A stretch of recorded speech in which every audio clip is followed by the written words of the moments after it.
This is a oscillator steam engine that I picked up at the Portersville, PA show this weekend.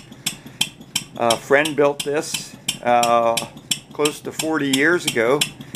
I saw it several years ago at the show and finally talked him out of it. So it's an Elmer Verburg design, but I think it's built to either 3X or 4X.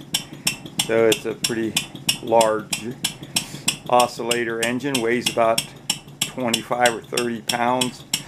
You can see the huge brass flywheel, and I just think it's a really neat piece. Uses probably a good bit of air and takes 7 pounds of pressure to run, but oscillators were never known for being highly efficient. So I think it needs to be on a little heavier base. It's starting to rock and roll here. But anyways, that was about all I found at the Portersville show. Thanks for watching my video.